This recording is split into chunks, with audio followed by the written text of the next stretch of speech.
श्री शिवाय नमस्तुभ्यम श्री स्वामी समर्थ. भक्तो नमस्कार. आपल्या हिंदू धर्मामध्ये देवीचे अनेक स्वरूपे सांगितली गेलेली आहेत, ज्यांना काही वृक्षांनाही देवी मातेचे स्वरूप सांगितले गेलेले आहे. तर आज मी तुम्हा लोकांना पावन वृक्षांच्या विषयी सांगणार आहे. भक्तो, आषाढी एकादशी पावन पर्व सुरू आहे. तर भक्तो, काही असे वृक्ष आहेत जे की देववृक्ष व देवी वृक्ष ही बोलले गेलेले आहेत, कारण की हे देवी देवतांच्या स्वरूप असतात आणि आपल्या धर्मामध्ये आपण यांना देवी देवता मानून यांची पूजा करतो. भक्तो, ही झाडी झुडपे आपल्याला प्राणवायू प्रदान करतात.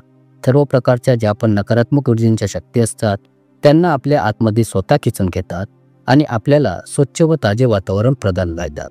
कारण की ही झाडी झुडपे स्वतः उन्हामध्ये तापत असतात आणि मनुष्याला सावळी व शांती प्रदान करतात. तर बघतो, आषाढी एकादशीच्या काळात काही अशी झाडी झुडपे आपल्या शास्त्रांमध्ये सांगितली गेलेली आहे की ज्यांना फक्त स्पर्श करून आल्या मात्रने व्यक्तीच्या बंद नशिबाची टाळी खोलली जातात, व्यक्तीचे सौभाग्य चमकू लागते. बघतो, श्रीहरी विष्णूंनी स्वतः सांगितलेले आहे की पिंपळाचे जे झाड आहे त्यात मी स्वतः वास करतो. पिंपळाच्या झाडाला सर्व वृक्षांचा राजा बोलले जाते, कारण की या वृक्षाचे जे आयुष्य आहे ते सर्वात अधिक असते. तर बघतो, आज मी तुम्हाला या आषाढी एकादशीच्या कालावधी दरम्यान स्पर्श केल्या जाणाऱ्या वृक्षांच्या विषयी सांगणार आहे. बघतो, आपल्या धर्मशास्त्रांमध्ये अनेक असे वृक्ष आहे जे कल्याणकारी असतात, मंगलदायी असतात. जर या वृक्षाला स्पर्श करा तर तुमच्या सर्व प्रकारच्या अडचणी, सर्व प्रकारच्या त्रास व पीडा, परेशानी सर्व समाप्त होतात, खास करून या एकादशीच्या वेळेमध्ये. बघतो, एकादशीच्या काळात शक्तीचे पर्व बोलले जाते. आता असे का बोलले जाते? कारण की या वेळी ज्या अचेत वस्तू व शक्ती असतात त्याही चेतनायुक्त होऊन जातात.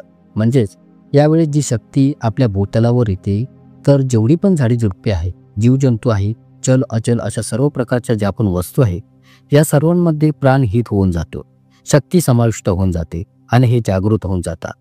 तर मग अशा वेळी जो कोणी व्यक्ती या झाडी वृक्षांना जाऊन स्पर्श करतो, खास करून देवी स्वरूपात बोलले गेलेली जी झाडी झुडपे असतात, तुम्ही यांना जाऊन स्पर्श करून येता, तर मग तुमच्या जीवनाच्या ज्या पण परेशानी आहे, दुःख व कष्ट आहे, क्लेश कलह आहे, रोग व आजार आहे, किंवा मग कितीही खूपच मोठी समस्या का नसो, सर्व काही संपून जाता.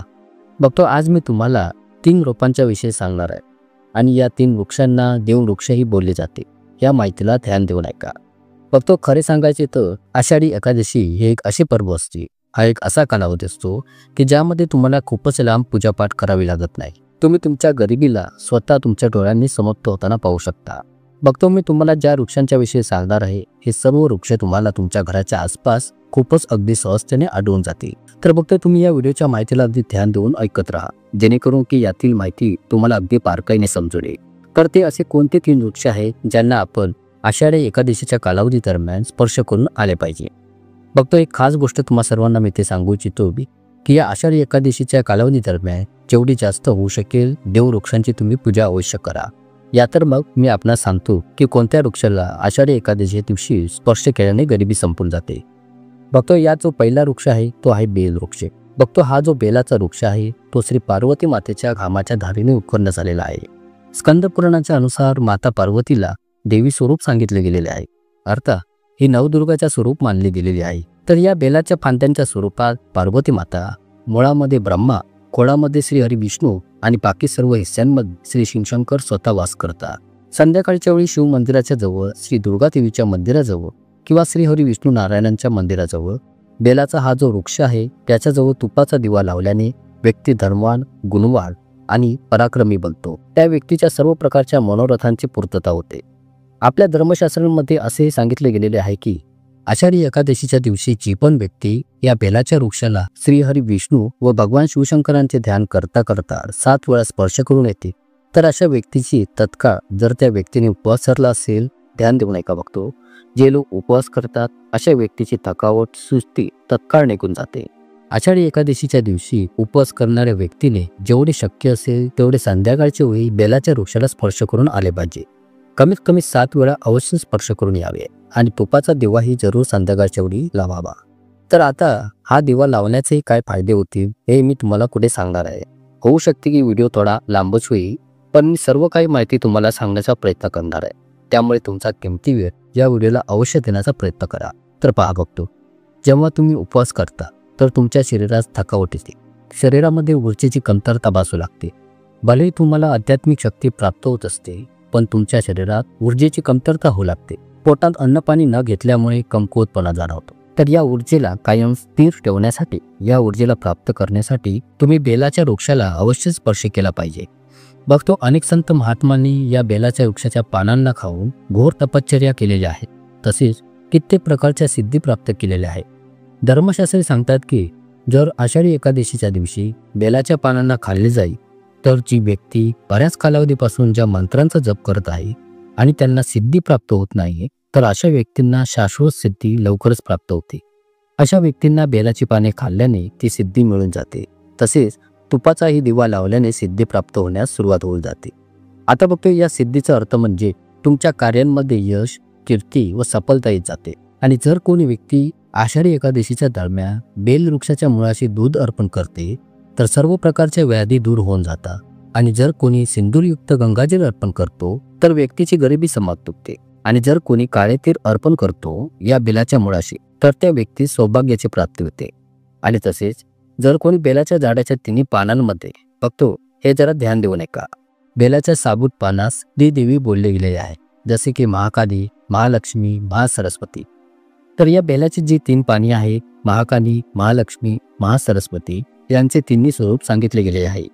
तर मग अशा या तिन्ही पानांमध्ये जसे की पहिल्या पानावर एम, दुसऱ्या पानावर रीम आणि तिसऱ्या पानावर क्लीव अशा प्रकारे कुंकवाने लिहू देवी दुर्गा मातेला अथवा लक्ष्मी मातेला अर्पण करायचे असते. तर बघतो कुंकवाने लिहून या पानांना देवी मातेच्या चरणावर अर्पण केले जाते. तर तत्काळ त्याच वेळी तुमच्या मनोकामनेची पूर्तता होते, कार्यांमध्ये सफलता मिळते. आणि जर बऱ्याच कालावधीपासूनची तुमची कोणती इच्छा असेल आणि तुम्ही इच्छित आहे की ती पूर्ण व्हावी तर हा उपाय अवश्य करून पहा.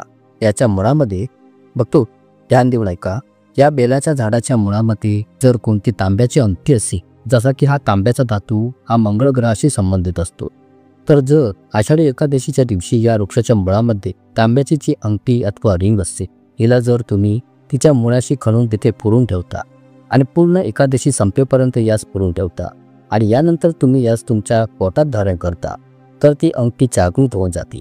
कारण की जो बेलाचा वृक्ष आहे तो स्वयं जागृत बोलला गेला आहे. आषाढी एकादशी दिवशी या वृक्षाचा जो पोहरा असतो, याची जी ऊर्जा असते ती जास्तीत जास्त वाढलेली असते. आणि मग यापासूनच्या केल्या गेलेल्या प्रयोगाच्या अंगठीला जर तुम्ही आपल्या बोटात धारण करता तर तुम्हाला तुमच्या रक्तासंबंधी कधी कोणती समस्या येत नाही, शनीची पीडा कधीच सतावत नाही, राहूचा काळ सुद्धा तुमचे काहीच बिघडवू शकत नाही. दुर्गा देवी मातेची, लक्ष्मीची तुमच्यावर कृपा सदैव बनून राहते आणि अशा व्यक्तीचा कधीही अकाली मृत्यू येत नाही. आता मग तो दुसऱ्या वृक्षाविषयी सांगत आहे, त्या वृक्षाविषयी जाणून घ्या.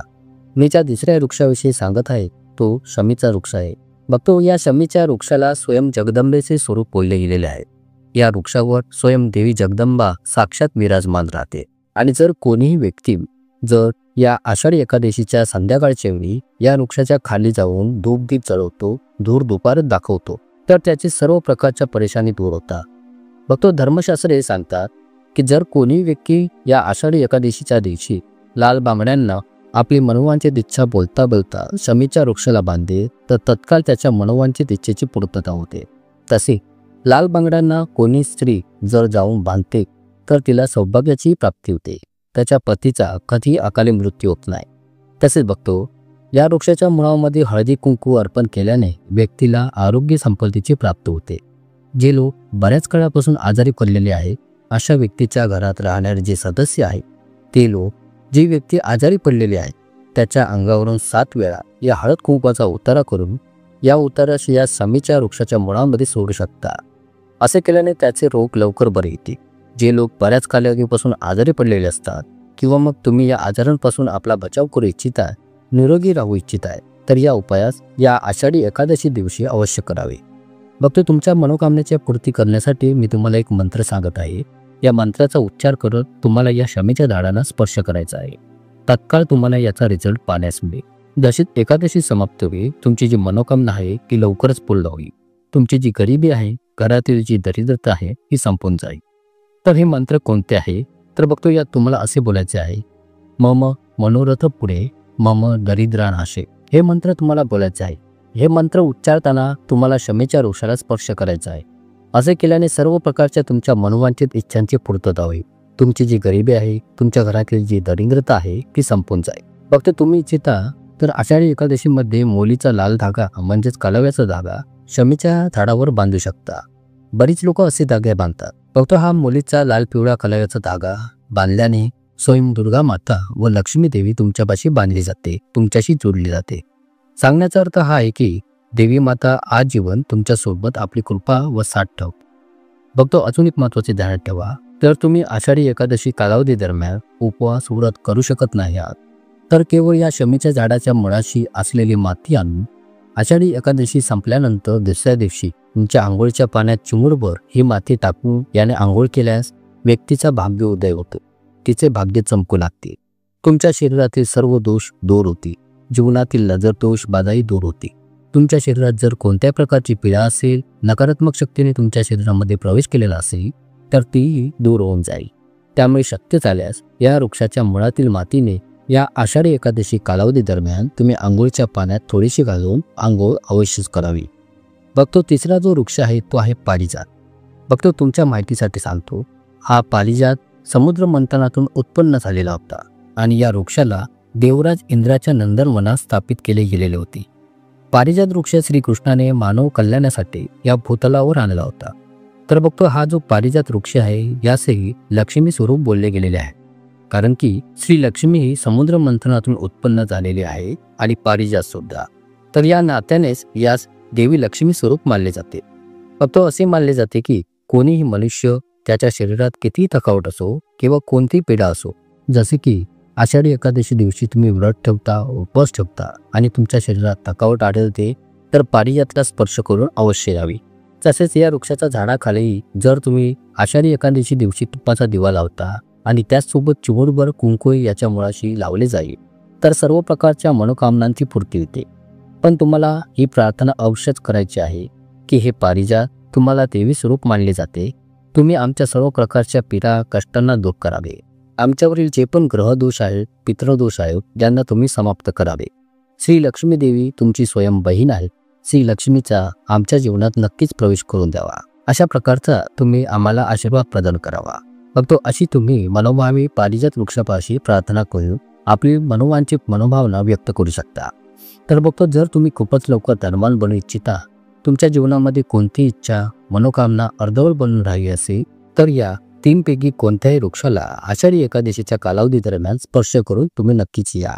आणि जर कोणी व्यक्ती या 3 वृक्षांच्या झाडांना स्पर्श करतो, जे की बेलवृक्ष, पारिजात वृक्ष आणि शमी वृक्ष आहे, तर बघतो ध्यान देऊन ऐका, या 3 झाडांना स्पर्श जो कोणी व्यक्ती करतो तर अशा व्यक्तीची कार्य सफल होण्यापासून, अशा व्यक्तींच्या मनोवांछित इच्छा पूर्ण होण्यापासून या संसारातील कोणतीच शक्ती अडवू शकत नाही. आशा करतो तुम्हाला ही माहिती नक्कीच आवडली असेल. खूप खूप धन्यवाद.